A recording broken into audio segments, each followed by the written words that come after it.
Hi, and welcome back to another episode of Twisted Talks. I'm Tanya. I'm Josh. And today we are, Josh, this is Josh's case. It's my day. It's his day to shine, baby. So today Josh is going to be covering the disappearance of Brian Shaffer. Yes. Now, are there trigger warnings? No, I wouldn't say so, no, guys, not that I recall. I am trying to keep the trigger warnings going because I know someone did say to me recently that they started listening to a case and they had to turn it off because of crimes against children. So we are trying to be more responsible with our trigger warnings going forward. And with that said, on we go. But yeah, there's no... And as usual, buckle up or switch it off. But yeah, I don't think there's anything that needs to be trigger warned in this one.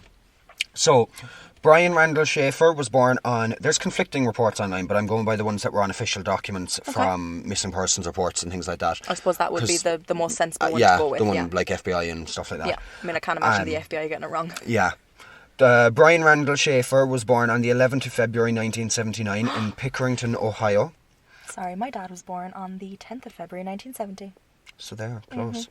Brian's parents were Renee and Randy Shaffer, and he had a younger brother named Derek. Sadly, Brian's mother, Renee, passed away due to bone cancer around 3 weeks before his disappearance. That's so sad. The only relief I can think of, at least she didn't have to live for... With knowing her son was missing, yeah. His father, Randy, had spent 2 years since the disappearance of his son finding information about his son, but was killed during a storm on the 14th of September 2008. Stop. When a tree branch hit him on the head outside of his home, leaving Derek Shaffer as the last living relative of Brian. Oh my god, that's awful. And that's it's awful all around, accident. And especially for Derek to be the last one left. The last his surviving, brother missing, his parents passed away. Oh my god, that's awful. Starting off with the sadness, as always. Brian graduated high school in 1997 and began attending Ohio State University in 1999, where he got a bachelor's degree in microbiology before progressing on to the Ohio State University's College of Medicine in 2004. He was in his second year of medicine at the time of his disappearance. He was attractive, doing well in college, and had a girlfriend who loved him. Brian was known as a responsible son and student, so responsible guy. Brian's girlfriend... Seemed like he had it all. Yeah, exactly. Brian's girlfriend, Alexis Wagner, was also a second-year medical student, and the Monday after his disappearance, he was actually meant to be flying to Miami with Alexis, supposedly with plans to propose, according to those closest to the couple. This whole case just going to break my heart, isn't it? Brian liked to play the guitar, and he had told peers that it was a dream of his to start a band and to live in a tropical place. Who's peers? Who's peers? His peers. His peers. I thought you meant like a guy called Piers. No. It's snowing again. Oh, is it? Yeah. But, and also he really liked Pearl Jam.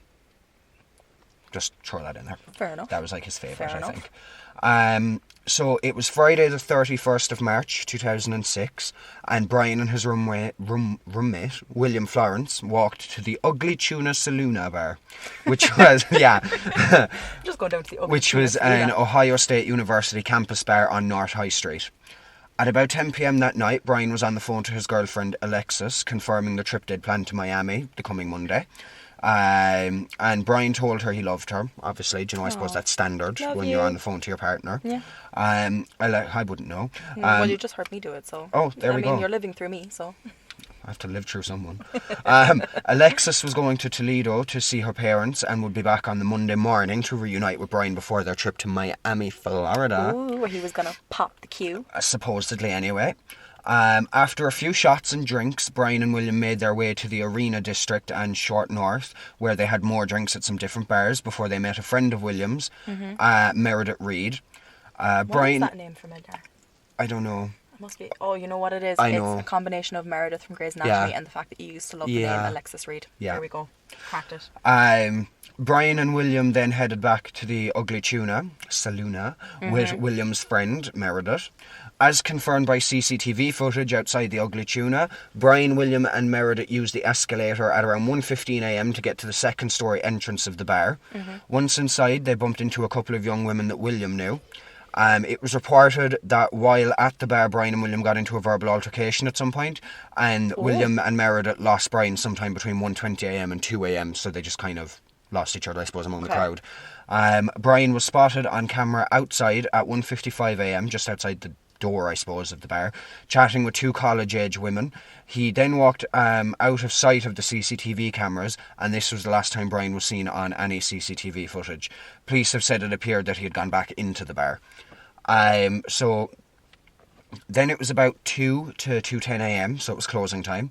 So William and Meredith got ready to leave. They called Brian's phone but got no answer. They checked the bathrooms and there was no sign of him anywhere, so they left without him. The next day, Saturday the 1st of April, the day went by and still nobody had heard from Brian. Alexis had tried to call Brian to talk about their upcoming trip, but it went straight to voicemail, and later she tried to call again and she still couldn't get through.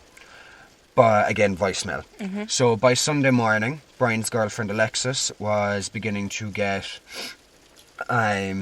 even more worried, as she hadn't spoke to Brian since. Might have to pause because that sleet I'm wondering is heavy. about that weather, yeah.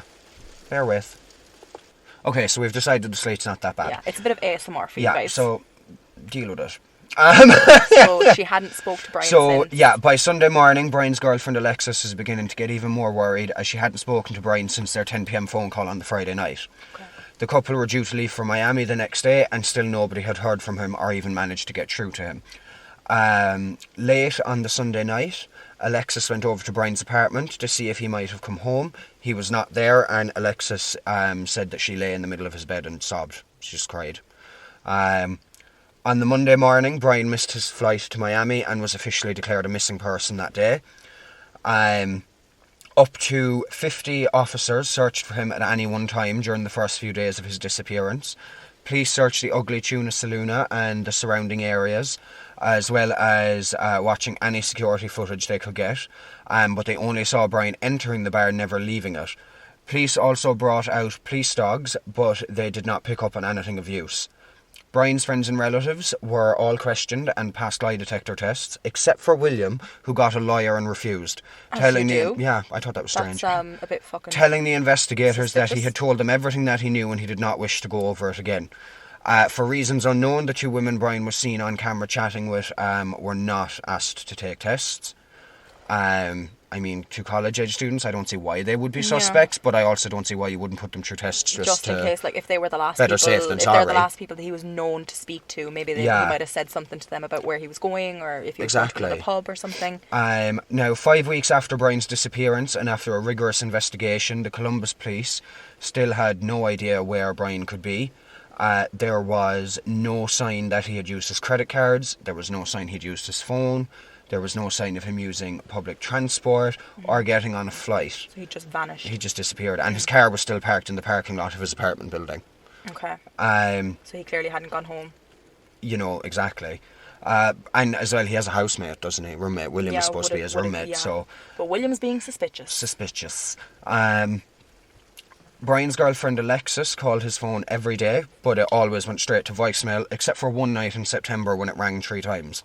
However, the wireless provider that Brian was with said that it could have been a computer glitch. Okay. But regardless, Brian's phone was not GPS enabled, so location could not be determined. But a ping from a phone was picked up at a cell tower 14 miles from the phone. His phone was picked up at a cell tower 14 miles northwest of Columbus. Okay. So weird.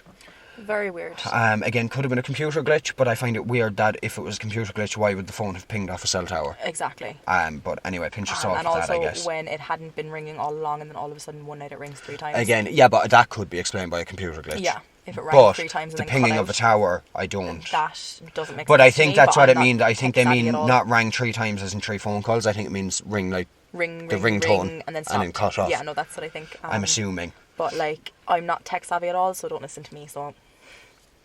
I dabble. I dabble. So both exits of the bar Brian was last seen in are covered by cameras, as well as the escalator that leads to the street. Out of the view of cameras outside of the bar are stairs and an elevator that go to the first floor, but once on the first floor, the only way to exit without being seen on camera is through a service exit that led to a construction site that does have doors to the street, but it was supposed to be a very, heavy... Metal thrown around okay. Construction site, so like why would you bother even going through there? Yeah. And that could lead to the street. But why would Brian go out that way? Yeah, and also if someone had... And how would he not have been picked up on cameras or the sniffer dogs or, And as well, if someone had like, we'll say, abducted him or taken him or whatever, like, how would they have known that there was a construction site in there and that they wouldn't be picked up by cameras?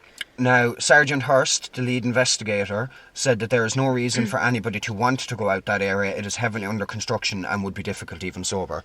Yeah. Police said it was possible that Brian could have been vulnerable to foul play due to how much he had drank that night, or drunk. If he had attempted to walk back to his apartment, it was 6 blocks away, and that would have made him, he would have been an easy target. Police said that there's a significant amount of crime in that neighbourhood. Investigators did wonder if Brian had disappeared on purpose. Could he have changed his clothes or left through the exit that led to the construction site? But I mean, however, if he was drinking, like, would you have had enough presence of mind when you're drunk to change your clothes and sneak out? I would. Unless it was a plan. Like, if it was a plan, I suppose he could have, like, his drinks and... But then again, it sounds like they were doing shots all night and everything, so he didn't limit his drink. And as well, like, by all accounts, he seemed to be happy with his life and he was planning on proposing to his girlfriend. Like, I don't see him. I personally wouldn't don't see why him either. Just walking away from that life. Yeah. And especially when I know his mother had passed away, but in that time, like, I feel like he would have needed his family more. Yeah, and he'd been, I think, talking to his brother more as well at this time. I think that was said somewhere as well. They'd been more in touch. They'd become closer. Yeah, exactly. And now, as you said, and as I agree, however, Brian's family insisted he had no motive to fake his own disappearance. Evidently, it seemed that he had more things to look forward to than escape from. Brian's girlfriend Alexis and brother Derek both believe that William knows more but that he won't tell anybody. They don't trust him and think that if Brian did run away somewhere, that William knows where he is. The police had no evidence other than the report of a verbal altercation the night of Brian's disappearance that William would have wanted to hurt Brian, and no evidence that William knows where Brian is. Therefore, they did not pursue him any further, because I suppose they can't really. Yeah, if there's no motive, there's no crime. No motive, no evidence. Somehow Brian was never seen on CCTV footage in a city that has, or at least at the time, had more CCTV than Cincinnati, Cleveland and Toledo combined. That's bizarre. Yeah. On the night of his disappearance, Brian was close-shaven, with his hair neatly combed, wearing jeans, a well-fitted olive-coloured t-shirt and a yellow cancer awareness bracelet. Brian's father, Randy Shaffer, had not lost hope for his son. Randy had set up a website to receive tips from the public, as well as a digital shrine to preserve his son's memory. Randy would post photos from the family scrapbook, hoping that someone out there would recognise Brian. When Brian's dad, Randy, was killed from a strike to the head during a storm in 2008, and the Columbus Dispatch posted Randy's obituary on their website, tributes were left at the bottom of the page from friends, colleagues, and, just people sending their best wishes and well wishes. One message stood out from the rest. Dad, I love you. Love, Brian, US Virgin Islands. Okay. Brian had dreamed of living in a tropical place where he could enjoy cocktails and listen to his favourite music. One of the US Virgin Islands would have been a perfect place for this. Brian would not have needed a passport to get there either. As an American citizen, all he would have needed was photo ID, which he would likely have had in his wallet like the night he disappeared. Exactly, any photo ID, and a flight from one of the islands. From John Glenn Columbus would have taken less than 6 hours. The police managed to trace the comment to a public computer somewhere in Franklin County. It was a fake. So yeah, I was thinking there's a lot of weirdos out there that do things like that. Now I do know there was one specific case where a young boy was kidnapped, and over the course of time his captor allowed him access to the internet, so he would go on to the website that his parents had for him, and he did leave a message once, but they assumed that it was a fake. Oh my god, the one time it wasn't. But they did find him. Thank god. They did find him. I think what happened, I suppose after a amount of time you start to lose hope. Yeah, like you do, like. But I think what actually happened with that boy was excuse me, I don't know if I'm confusing this with another case, but I think his captor tried to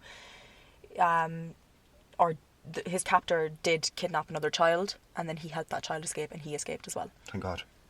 So I think that's what happened, was he couldn't see another boy go through what he had gone through with that fella. Of course, yeah. But yeah, so sorry, sidetracked. Continue. In 2019, a photo surfaced of an American man who was homeless in Tijuana, Mexico, and a lot of people believe that it looked like Brian. I personally don't. I looked at the photo. I'll probably pop it on the Instagram. Actually, no, I won't, for the privacy of the homeless man. Yeah. But I I could see vague similarities, but in my opinion, I thought it was a bit of a reach. The local authorities contacted the FBI, who investigated this new lead for 4 weeks. They used an advanced facial recognition analysis software, which determined the homeless man was not Brian. Was not him. Almost 15 years after Brian's disappearance, in March of 2021, the Ohio Bureau of Criminal Investigation released an aged, progressed photo of what Brian might look like at 42 years old, in the hopes that someone may spot him if he is still alive. The Ugly Tuna Saloon where Brian disappeared was at 1546 North High Street, Columbus, Ohio. The bar is now called the Ugly Tuna Saloon 2. Very authentic and original, very different, and is now at 195 Chittenden Avenue, Columbus, Ohio. So I think it's under the same postcode, so they're very close by. Okay. Well, then again, a postcode could cover quite a big area in America, but I think it's still on the same in street. the general area or something. So yeah, if anyone has any information on Brian Shaffer, they're urged to call the Columbus Police Department on, and bear in mind, American number, so if you're in a different country, don't forget to add the country code. 614-645-4545.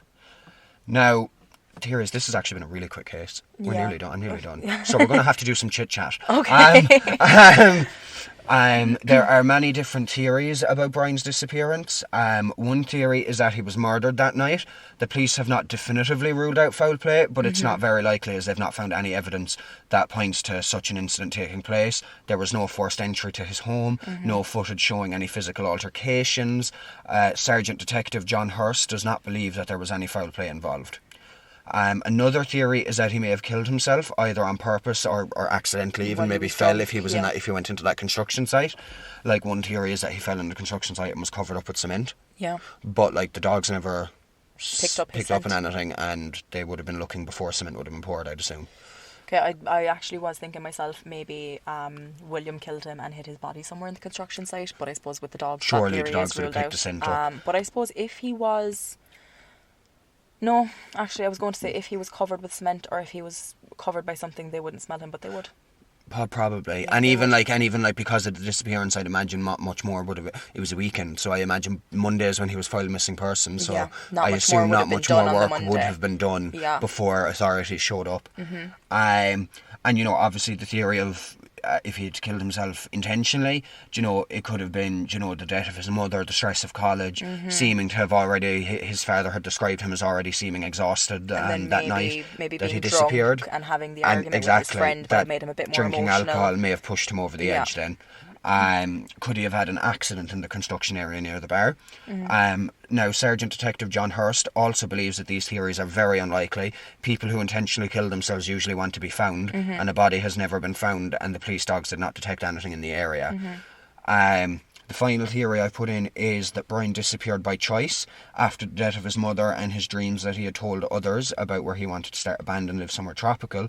Could he have decided to leave everything behind and start over? That's one of the more believed theories. Yeah.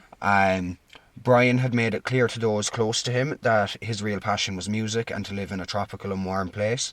He supposedly even asked his girlfriend Alexis before he disappeared if she would go away with him. He also supposedly told her to move on and find someone else before he disappeared.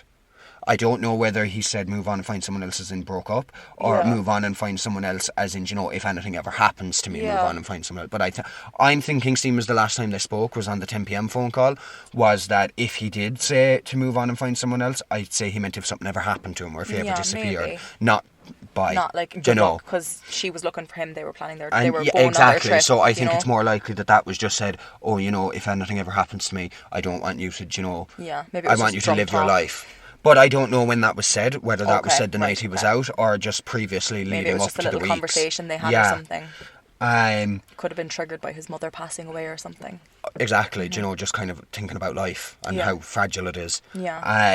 So, kind of concluding it, there's an $100,000 reward for information leading to the discovery of Brian. Brian would be turning 44 next month in February of 2023. Brian is 6 feet 2 inches tall. At the time of his disappearance, he was around 160 to 165 pounds, which is approximately 72 to 75 kilograms. He has hazel-coloured eyes and a tattoo on his upper right arm of the Pearl Jam symbol. Anyone with information is asked to call Central Ohio CrimeStoppers at 614-461-8477. Also, if you look them up, you can go on their website and you can leave tips online about information, and you can also anonymously leave information. Or the Columbus Police Department, again, 614-645-4545. And remember, if you're in a country that's not America, don't forget to add the country code. And yeah, so I personally...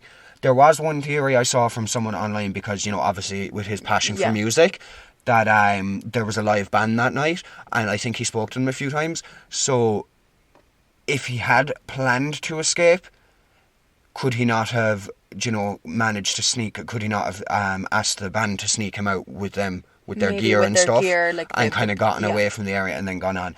But I just don't feel like, don't get me wrong, you can't really ever get inside anyone's mind fully, but I just don't think he seemed like the type to just up and disappear. And as well, in order to, if you want to piss off and you want to go live in a tropical island and try and start a band and live your best life, tell your family. Yeah, exactly. You know, you don't need to fall off the face of the earth to do that. As well, it's been 16 years now? Because you said it was 15 years in 2021. So it's nearly 17 years. Nearly 17 years this March. Yeah, 17, coming up on 17 years. Like, I don't see how, after getting so close to his brother, after losing his mother, how he would stay away from his family for 17 years. And also how he avoided not only detection from cameras that were at the bar, but how any camera they checked, they couldn't find him. In the city. Like, I personally, it just seems to me like he never left that bar. But I don't understand either. Even if he was murdered, how would the bloodhounds even not if have there found was him? foul play, where the fuck is Brian Shaffer? I just don't get it. Bizarre. How are you missing for 17 years, not knowing whether you're alive or dead? It doesn't seem like foul play is involved. But if it's not foul play, then you would have had to have willingly disappeared, and it just doesn't seem like that was in his cards. Yeah, like, he doesn't seem like the type to have just up and left without letting anyone know where he was going, or without making contact with his family at some point. And I don't think he would do that to his family, like, 3 weeks prior his mother had died. So soon after the death of his mother. Now, don't get me wrong, people can snap and, you know, do things and want to disappear regardless of other people's but like, feelings and emotions. When you come back to your senses, you're going to want to contact your family and be like, I'm sorry, but I'm here, I'll be back soon, or I'm going to stay here, or... You know, like, there doesn't seem to be any reason that he would have had to disappear without letting anyone know. It's very confusing as to how there's no evidence or anything that points to foul play, but I don't see why he would disappear. It just seems to me like he never left the bar. It's like a black hole swallowed him in the bar. He went to the urinal and disappeared. I'm like, obviously he didn't go to the urinal. Like, did he die in the construction site and the bar was trying to avoid a lawsuit and maybe someone in the bar dealt with it? But I don't think the construction site was necessarily to do with the bar. I think it was just there beside the bar. Okay, because I thought it was a part of the bar that was No, it's just the service door that at the side leads to also where the construction area is, I believe. I don't think it actually was belonging to the bar. I don't know, maybe he somehow made his way through the construction site and ran into someone that killed him, or someone that abducted him, or died in some accident, or it's bizarre. Like, if there was foul play involved, whoever did whatever they did would have had to have very well disposed of the body. It's been 17 years and it's not found. Yeah, well, and nothing was seen on camera. I suppose there are cases where bodies have never been found, but like... It's awful. It's just so bizarre. It's so, like, bizarre is the only word that I can think of for it. And I normally don't use that word. This man vanished into thin air. Just upped. Well, not upped and left, but just disappeared. Unless now it was the end of the night and he spilled out of the pub, out of the bar with a crowd of people, and that's why they didn't see him. Yeah. Like, I do think William is suspicious, personally. But then again, even if he did get out of the bar, why did no other cameras in the area? Because, like they said, he would have had a 6-block walk home. Like, he would have been seen somewhere. And he wouldn't have been with a crowd that whole time. It's very strange. Unless William didn't want to take the lie detector because Brian had told him that he was going to be leaving or something, and maybe that's why they argued. Unless, that's another thing I think that people use in terms of the he wanted to disappear thing. Maybe William was the only one who knew and didn't want to be caught lying about it on a lie detector test, and didn't want to say anything out of loyalties to Brian. If you told me that you were going to up and leave, and then it turned into a massive missing persons case, and I saw your mother upset and Jake upset and everything, I would tell them. I would be like, look. Yeah, and to be honest, I know you tell them, so I wouldn't tell you where I'm going, but I tell you I'm going. Yeah, so like I would eventually. I wouldn't do that anyway. Eventually, I would have to say to them, like, look, I'm sorry. He told me he was leaving. He didn't say where he was going, but he's left of his own volition. be just my luck, then something that actually foul play would happen to me, Yeah. and everyone would think I just left You'd my meet own up with accord. someone off Tinder and they'd be like, you did. Eat your heart out like Jeffrey Dahmer. Eat your heart out like Jeffrey Dahmer. But I just can't wrap my head around I can't it. figure, Like you said, I know there's often cases where you know, people go missing and they don't get found for years, but normally there's more evidence around it, and like more CCTV footage, and like, how the fuck they might not find them, but there's normally more evidence to point to foul play or to basically confirm foul play, but just needing to find the body. Killed him? What if the band killed him and they pulled his body out in one of their big equipment things? I don't know. I don't see how they would. But as well, how in such a busy bar where would you kill them? Yeah. Where would you and kill someone? The band would be performing, but like... I know there'd be a lot of noise if you went into a back room, but how would you kill someone, clean it all up, and not get caught, you know, before someone else, like a member of staff or something, walked into the room? Or I just don't understand how within that bar, how he could have been injured severely.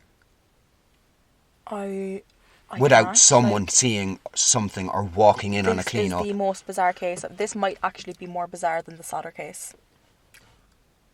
Equal, I think, really. Yeah, because we still don't know where they are or if they died or what happened. It's like a more modern... Yeah. ...kind of thing. More modern without the house fire.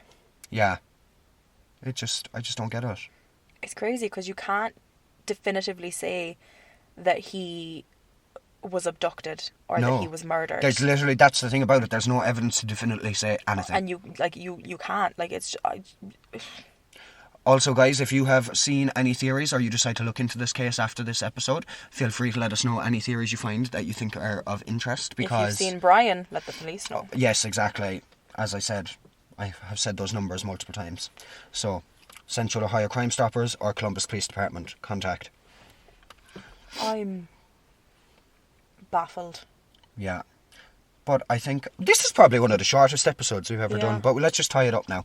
Yeah, I want McDonald's. Yeah, so do I. I really, really want McDonald's. McPlant, I hope they have the double one. Me too. I'll actually leap over that counter and be like, and why don't you have it? No, I won't. I'm not a Karen. But...